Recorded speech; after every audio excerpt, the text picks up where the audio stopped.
Back, we've been hearing all about the record-breaking water temperatures off the South Florida coast, but tonight we would like to move beyond the headlines because the coral reefs, tourism, and our way of life are being impacted by this extreme weather. First Warning meteorologist Marquise Mita joins us now with what NOAA scientists are saying about this summer's heat. Marquise?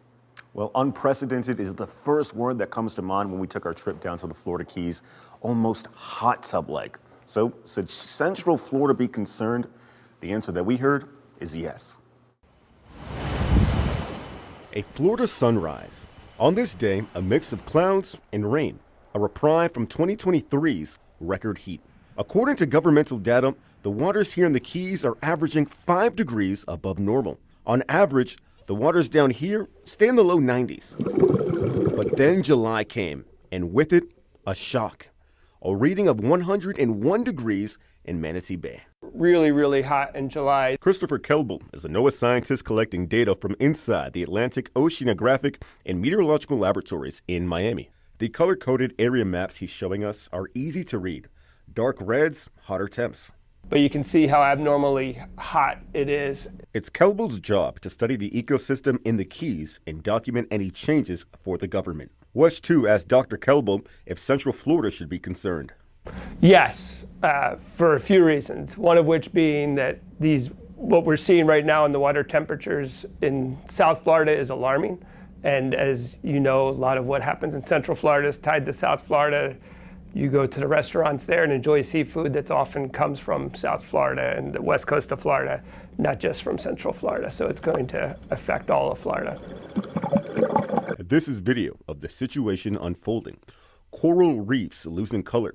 It's known as bleaching. Bleaching occurs when a coral, which hosts a symbiotic algae in its tissue, that algae actually provides the coral with the vast majority of its food. During stressful environmental conditions, such as what we're seeing right now, these warm temperatures, that algae will leave the coral and the clear tissue is left behind. Katie Lesnecki and her team are part of NOAA's efforts to save the coral reefs. Lesnecki recorded this video just days ago, documenting the changes. And so this is actually all dead tissue here. She says the damage is unimaginable. The pictures and then the videos themselves really do tell the story of what's happening. I don't want to be the ones known in history as the ones that just let it go without a fight.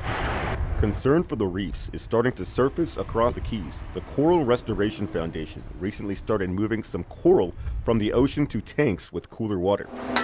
Michael Goldberg owns Key Dive Shop. For him, it's simple. The divers come here to experience an underwater paradise. Goldberg is determined to not see it lost. Absolutely worth fighting for. ICareAboutCoral.org is a conservation effort Goldberg co-funded. He says reversing the effects of this bleaching event won't be easy. It's a massive job. It is very much a huge part of everyone's life here. A fragile part of our planet is now suffering from what the scientific community here believes is an alarming trend fueled by climate change. The fact that we're seeing bleaching already in mid-July is very concerning because bleaching tends to be more of an August type of phenomenon. So if we continue this heat wave and we're already seeing bleaching, we expect it to last longer than it usually does, which will make it more likely that the corals will be negatively impacted. We're going to have some corals survive. And those corals that survive are the ones that we're going to use to then help us rebuild our coral reefs. NOAA tells WESH 2 we won't fully understand the scope of the damage until late September. That's typically when the water temps start to dip and the corals that hold on during the warmest month of the year should make it.